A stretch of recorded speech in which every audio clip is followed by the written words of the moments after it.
বিসমিল্লাহির রহমানির রহিম। একাদশ শ্রেণী ছাত্রীবৃন্দু, অভিভাবকবৃন্দ, শিক্ষক শিক্ষিকা ভাই ও বোনেরা, আসসালামু আলাইকুম রহমতুল্লাহ ওয়া ছাত্রীবৃন্দু, আমি আজ আবার তোমাদের সামনে অনলাইন ক্লাসে হাজির হয়েছি। আশা রাখি তোমরা যে যেখানেই আছো ভালো আছো, সুস্থ আছো। আমিও আল্লাহর রহমতে ভালো আছি। প্রিয় শিক্ষার্থী বন্ধুরা, তোমাদের ইতিমধ্যে আমরা তৃতীয় অধ্যায়ের শেষ প্রান্তে এসে পৌঁছে গেছি। আমরা তোমাদের তৃতীয় অধ্যায়ের এক মালিকানা ব্যবসা নিয়ে আলোচনা করতেছিলাম। সেখানে আমরা পড়েছিলাম সংজ্ঞা, বৈশিষ্ট্য, তারপরে সুবিধা অসুবিধা, এ নিয়ে আমরা আলোচনা করেছি। তো আমাদের আজকের আলোচিত বিষয় এটা একটু গুরুত্বপূর্ণ এবং এইটা দেখা যায় আমার অতীত অভিজ্ঞতার আলোকে আমি দেখেছি এই জায়গাতে এসে অনেকেই ভুল করে। এই ভুলের কারণটা কি? ভুলের কারণটা হচ্ছে না বুঝে শেখা। এই জন্য আমি তোমাদেরকে রিকোয়েস্ট করব যে তোমরা একটু মনোযোগ সহকারে অথবা 2-4টা পয়েন্ট যদি বুঝে পড়তে পারো তাহলে দেখবা এই ভুলটা আর হবে না। এইটা আমি প্রায় বলি, যারা উপস্থিত থাকে না, মনোযোগ সহকারে শোনে না, তারা কিন্তু এই জায়গাটায় এসে ভুল করে। তো আসো আমরা আজকে দেখি সেটা কি। আমাদের আজকের আলোচ্য বিষয়টা হচ্ছে এক মালিকানা ব্যবসায়ের উপযুক্ত ক্ষেত্র। তো এসো আমরা এই নিয়ে আলোচনা করি যে এক মালিকানা ব্যবসার উপযুক্ত ক্ষেত্রটা কি। ইংরেজিতে একটি কথা আছে, one can not please all, অর্থাৎ একজন সকলকে খুশি করতে পারে না। কি পারে? কখনোই পারে না। একজন লোক কখনোই সবাইকে খুশি করতে পারে না, কারো না কারো দ্বিমত, ভিন্ন মত পোষণ করে। ঠিক আর এক মালিকানা ব্যবসার মালিকের সামর্থ্য থাকে কিন্তু সীমিত। ঠিক এই সমস্ত নানাবিধ কারণে এক মালিকানা ব্যবসা সকল ক্ষেত্রে উপযুক্ত বলে বিবেচিত হইতে পারে না। কাজে আসো আমরা দেখি কোন কোন ক্ষেত্রে এক মালিকানা ব্যবসা উপযুক্ত।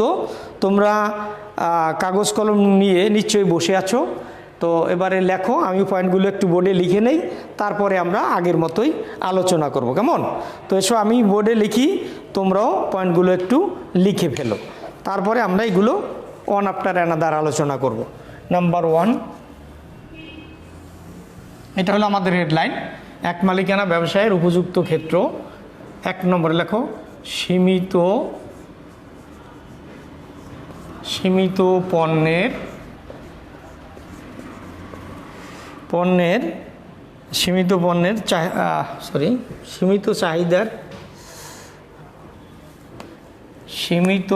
চাহিদার পণ্যের ক্ষেত্রে, সীমিত চাহিদার পণ্যের ক্ষেত্রে।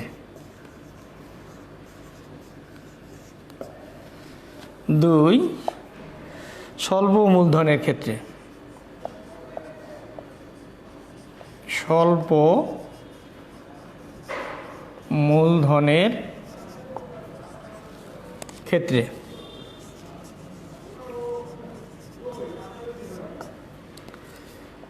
3, ক্ষুদ্রায়তনের ব্যবসা, ক্ষুদ্রায়তনের ব্যবসা। 4, পরিবর্তনশীল রুচির পণ্য, পরিবর্তনশীল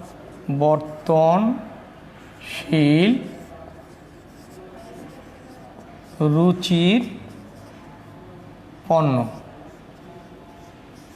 5 নম্বরে লিখো ভোক্তাদের সাথে যোগাযোগ, ভোক্তাদের সাথে যোগাযোগ।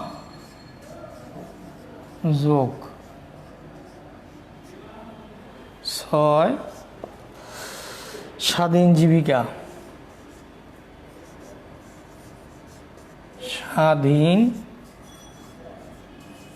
জীবিকা।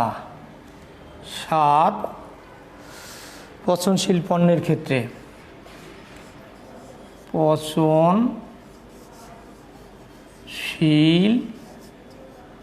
পণ্যের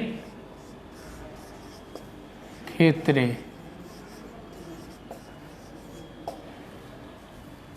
8 নম্বরে লিখো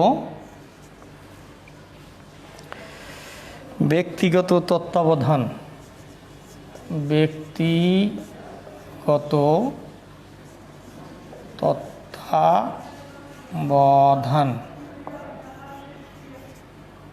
9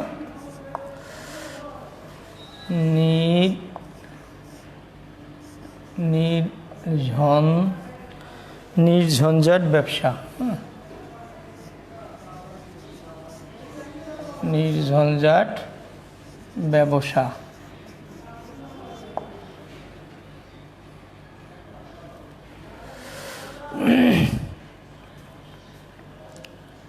10 দ্রুত সিদ্ধান্ত গ্রহণ। সিদ্ধান্ত গ্রহণ। 11 কম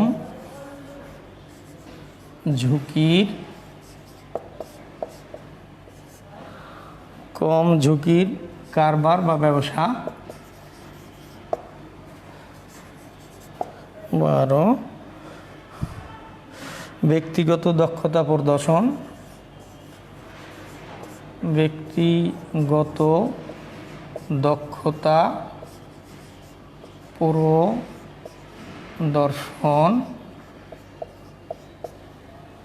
13 গোপনীয়তা।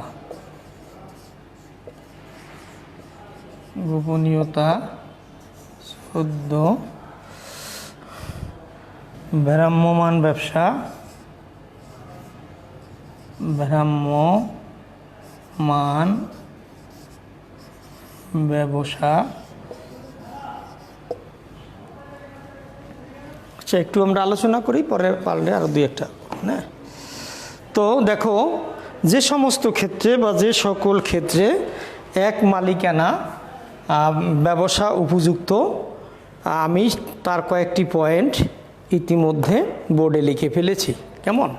তো এসো আমরা এগুলো ওয়ান আফটার অ্যানাদার আলোচনা করি, তাহলে আমরা সহজেই বুঝতে পারবো। আমি কিন্তু একটু আগে তোমাদেরকে স্মরণ করিয়ে দিয়েছিলাম, এই জিনিসগুলো যদি তুমি 2-4টা পয়েন্ট বুঝে বুঝে শিখতে পারো, তাহলে পরে আর কোনো সমস্যা হবে না, আর ভুল হবে না। অনেকে এই জায়গাটা এসে সে ওই সুবিধা এবং অসুবিধা বা বৈশিষ্ট্যের এই রকম করে বর্ণনা করে, এই ভুলটা করে, কিন্তু বুঝতে পারলে কোনো সমস্যা হয় না। তো আমি কি বলেছিলাম, এক মালিকানা ব্যবসায়ের উপযুক্ত ক্ষেত্র ভূমিকাতে আমি শুরুতেই বলেছিলাম যে আসলে সকল ব্যবসায়ী এক মালিকানা ব্যবসার ক্ষেত্রে উপযুক্ত নয়, এমন কিছু ব্যবসা আছে সেই সকল ক্ষেত্রে এক মালিকানা ব্যবসা উপযুক্ত, কিন্তু একটি বৃহদায়তন ব্যবসা, যৌথ মূলধনী বা অংশীদারি ব্যবসা অনুপযুক্ত। যেমন তোমরা পড়েছিল, মনে আছে, যে বনেরা বনে সুন্দর শিশুরা মাতৃ করে, তাই না? যার যেখানে মানায় সে সেই জায়গায় ভালো, সবাইকে সমস্ত জায়গায় মানে না। যেমন বাগানের একটা ফুল এনে টবের মধ্যে রাখলে অথবা ফুলদানিতে রাখলে বনের মতো সেরকম আর শোভা পায় না। ঠিক এক মালিকানা ব্যবসার ক্ষেত্র এর ব্যতিক্রম নয়, এটারও কিছু উপযুক্ত ক্ষেত্র আছে। তো ঠিক আছে বন্ধুরা, এসো আমরা আলোচনা করি সীমিত চাহিদার পণ্যের ক্ষেত্রে। তো কি একটু লক্ষ্য করো, সীমিত মানে লিমিটেড, কেমন? সীমিত চাহিদার পণ্যের যে সকল পণ্যের চাহিদা মোটামুটিভাবে সীমিত অথবা স্থানীয়, মানে স্থানীয় পর্যায়ে বা সীমিত আকারে, বেশি না, খুব একটা বেশি না, এই সমস্ত ক্ষেত্রে এক মালিকানা ব্যবসা উত্তম। আমি আবার একটু রিপিট করি, খেয়াল করো, যেহেতু আমি বলছি এটা বুঝে শিখতে হবে। কিছু পণ্যদ্রব্য আছে, এই পণ্যদ্রব্যগুলো মোটামুটি স্থানীয়ভাবে সীমিত বা ব্যাপক না, এই সমস্ত ক্ষেত্রে এক মালিকানা ব্যবসা উপযুক্ত। তাহলে সেগুলো কি?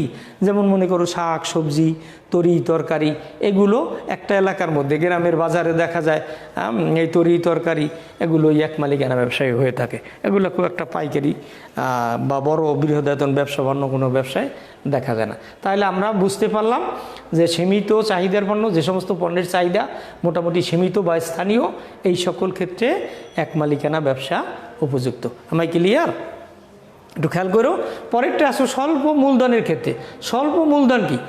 এমন কিছু ব্যবসা আছে, এমন কিছু ব্যবসা আছে যে সকল ব্যবসার ক্ষেত্রে বেশি মূলধন বা অধিক মূলধনের প্রয়োজন হয় না, অল্প মূলধন হলেই কি ব্যবসাটা পরিচালনা করা যায়।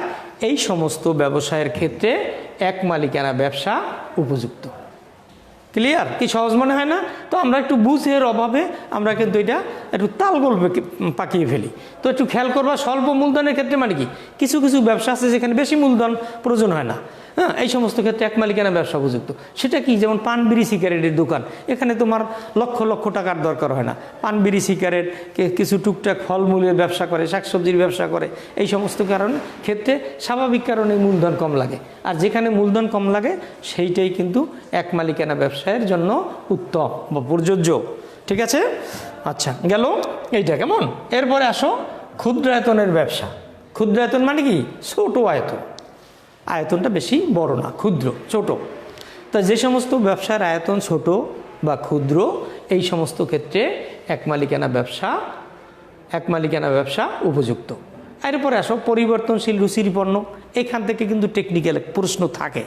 পরিবর্তনশীল সাধারণত যে সকল পণ্য দ্রব্য বা মানুষের রুচির ঘন ঘন পরিবর্তন হয়, মানুষ রুচির পরিবর্তন হয়, এই সমস্ত ক্ষেত্রে এক মালিকানা ব্যবসায় উপযুক্ত। তোমরা খেয়াল করবে, যেমন পোশাক শিল্পটা, মানুষ এক এক সময় এক একটা ড্রেস আসে, তোমরা বিজ্ঞাপনের মাধ্যমে দেখো ঈদে টিদে নতুন নতুন নতুন নতুন ডিজাইনের এইটা সেটা, তারপর ফ্যাশনে চুল দেখো, এখন আগে একরকম কাটাতো, এখন ইয়ং যুবক ছেলেরা মেয়েরা কী ধরনের কাটে। এই রকমের যে ব্যবসায় রুচির পরিবর্তন হয়, এই রুচির পরিবর্তন ঘন ঘন হয়, এই সমস্ত ক্ষেত্রে এক মালিকানা ব্যবসা উপযুক্ত। আশা রাখি বুঝতে পেরেছ। ভোক্তাদের সাথে যোগাযোগ। ভোক্তা কারা? যারা পণ্যদ্রব্য ভোগ করে বা ব্যবহার করে, এদেরকে বলা হয় ভোক্তা। অনেক সময় ব্যবসায়ীকে এদের সাথে সরাসরি যোগাযোগ রাখতে হয়, তাদের পছন্দ, তাদের রুচি, এই সমস্ত একটু খোঁজখবর নিতে হয়। তো এইটা যে সমস্ত ব্যবসায়ের ক্ষেত্রে প্রয়োজন হয়, সেই ক্ষেত্রে কিন্তু কি দরকার? এক মালিকানা ব্যবসা উপযুক্ত। ভোক্তাদের সাথে যোগাযোগ একেবারে সহজ করে বলে ফেলো, যে সমস্ত পণ্যদ্রব্যের ক্ষেত্রে ভোক্তাদের সাথে সরাসরি যোগাযোগ রাখতে হয়, সেই সমস্ত ক্ষেত্রে এক মালিকানা ব্যবসা উত্তম। ঠিক আছে? স্বাধীন জীবিকা, কত সুন্দর একটি পয়েন্ট। এটা কিন্তু আমি তোমাদের সাথে আলোচনাও করেছি, সুবিধায় আলোচনা করেছি, বৈশিষ্ট্যের মধ্যে আলোচনা করেছি। এবার উপযুক্ত ক্ষেত্রের মধ্যে দেখছো সেই পয়েন্ট আবার আছে। স্বাধীন জীবিকা, কিছু কিছু মানুষ আছে তারা স্বাধীনভাবে জীবন জীবিকা পছন্দ করে, নিজে স্বাধীনভাবে চলতে চায়। তা যারা স্বাধীনভাবে চলতে চায়, নিজের জীবনটাকে স্বাধীনভাবে চালাতে চায়, এই সমস্ত মানুষের জন্য এক মালিকানা ব্যবসা উপযুক্ত। কারণ সে যদি একটা অংশীদারি ব্যবসা করে অথবা অন্য কোনো ব্যবসা করে, সেখানে কিন্তু স্বাধীনভাবে জীবন জীবিকা নির্বাহ করতে পারবে না। কি বুঝতে পেরেছ? সুতরাং তোমার এই পয়েন্টটাই বলে দেবে যে যারা বা যে সকল ব্যক্তিবর্গ স্বাধীনভাবে জীবন জীবিকা করতে চান, নির্বাহ করতে চান, স্বাধীনভাবে পরিচালনা করতে চান, স্বাধীনতা পছন্দ করেন, তাদের জন্যই কি এক মালিকানা ব্যবসা উপযুক্ত। আশা রাখি এটাও তোমরা বুঝতে পেরেছো। খুবই সিম্পল পয়েন্ট। নেক্সট আছে পচনশীল পণ্যের ক্ষেত্রে। Very simple point. পচনশীল তোমরা সবাই বুঝো, মানে এমন কিছু পণ্য দ্রব্য আছে যে পণ্য দ্রব্যগুলো দ্রুত পচে যায় বা নষ্ট হয়ে যায়। এই সমস্ত পণ্য দ্রব্যের ক্ষেত্রে কি এক মালিকানা ব্যবসা উপযুক্ত। তোমাদের কাছে আমার একটি প্রশ্ন, সেই পচনশীল পণ্য দ্রব্যগুলো কি? দুই একটা পণ্যের নাম বলতে পারো? আমি আশা রাখি সবাই পারো। কি দ্রুত পচে যায়, নষ্ট হয়ে যায়? শাক সবজি। এটা বেশি দিন থাকে না, শাক সবজিগুলো দ্রুতই, একদিন দেড় দিন এর বেশি থাকে না, একদিনও নষ্ট হয়ে যায়, এরকম আছে, তাই না? তাহলে শাক সবজি, তারপর তোমার ডিম, দুধ, এই সমস্ত পণ্যদ্রব্যগুলো বেশি দিন স্থায়ী হয় না। হ্যাঁ, তো এই সমস্ত পচনশীল পণ্যদ্রব্যের যারা ব্যবসা করে, অর্থাৎ শাকসবজি যারা ব্যবসা করে, ডিম, দুধ, হ্যাঁ, তরকারি, এই সমস্ত ব্যবসা করে, এই ব্যবসাগুলো কিন্তু এক মালিকানার জন্য উপযুক্ত। আমায় ক্লিয়ার? নিশ্চয়ই বুঝতে পেরেছ? শিক্ষার্থী বন্ধুরা দেখো, এরপরে আরও আছে ব্যক্তিগত তত্ত্বাবধান। ব্যক্তিগত মানে পার্সোনালি, হ্যাঁ, যে সমস্ত ব্যবসার ক্ষেত্রে সরাসরি সেবা দিতে হয়, ব্যক্তির সরাসরি সেবা দিতে হয়, এই সমস্ত ক্ষেত্র এক মালিকানা ব্যবসা উপযুক্ত। নেক্সট হচ্ছে তোমার নির্ঝঞ্ঝাট ব্যবসা। এমন কিছু মানুষ আছে একেবারে ঝামেলা পছন্দ করে না, আমিও এর মধ্যে একজন। আমার বেশি কিন্তু ঝামেলা পছন্দ হয় না, গ্যাদারিং আমি পছন্দ করি না। হ্যাঁ, একটু নিরিবিলি থাকতে চাই। এইরকম মনে করো আমার মতো বা তোমাদের মধ্যে এরকম অনেক আছে যারা খুব একটা কোলাহল, হইচই, হ্যাঁ, ছুটাছুটি, হ্যাঁ, দৌড়ঝাঁপ এগুলো পছন্দ করে না, নিরিবিলি চলতে চায়, হ্যাঁ, নির্ঝঞ্ঝাট থাকতে চায়। এই সমস্ত ক্ষেত্র কি এক মালিকানা ব্যবসা উপযুক্ত। আশা রাখি আমার উদাহরণের মাধ্যমে তোমরা ব্যাপারটা ক্লিয়ার হয়ে গিয়েছো। হ্যাঁ, তো নির্ঝঞ্ঝাট এই কথাটাই যদি তুমি বুঝতে পারো তাহলে পরে তোমার আর কোনো ঝামেলা নাই।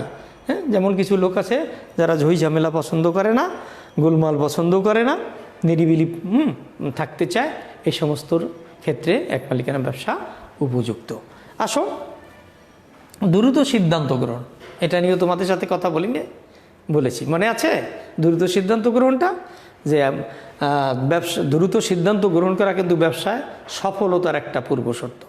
যে সমস্ত ক্ষেত্রে দ্রুত সিদ্ধান্ত নিতেই হয়, এই সমস্ত ক্ষেত্রে জন্য এক মালিকানা ব্যবসা উপযুক্ত। শিক্ষার্থী বন্ধুরা বুঝতে পেরেছো? কারণ এটা তোমাদের সাথে আরও আগেও আলোচনা করা হয়েছে।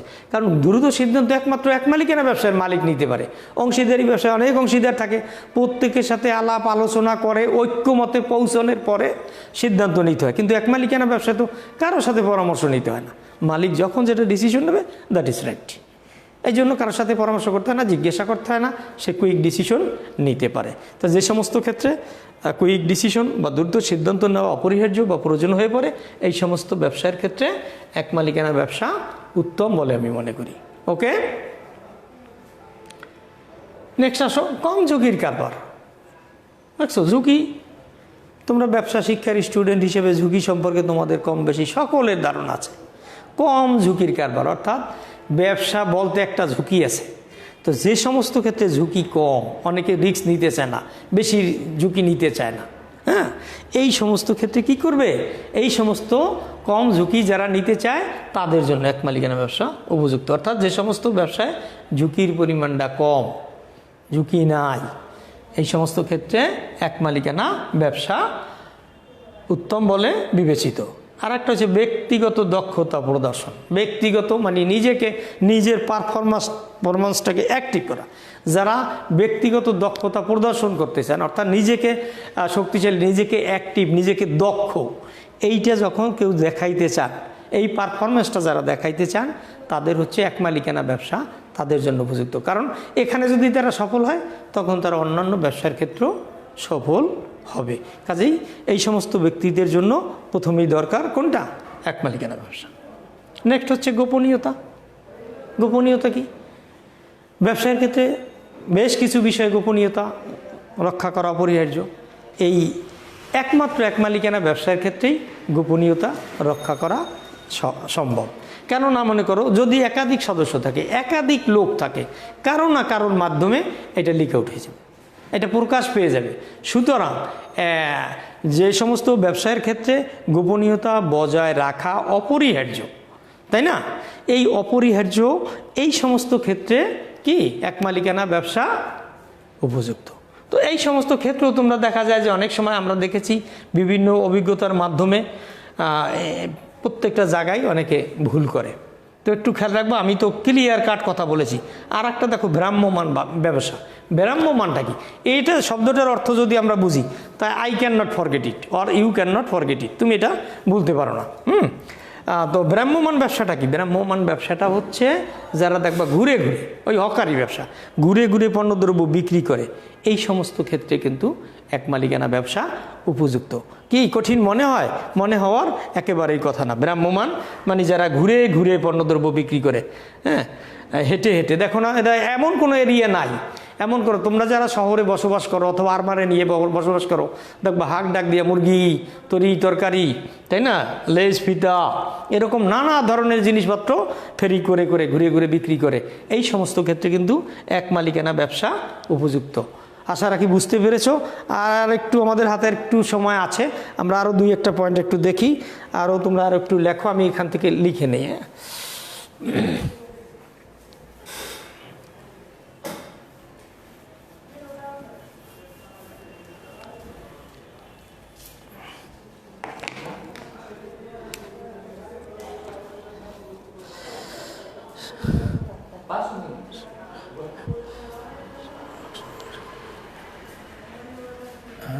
15 নম্বরে লিখলাম আমরা সেবামূলক ব্যবসা।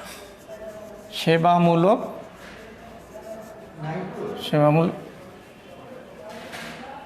সেবামূলক কারবার বা ব্যবসা। হ্যাঁ, 16তে লেখো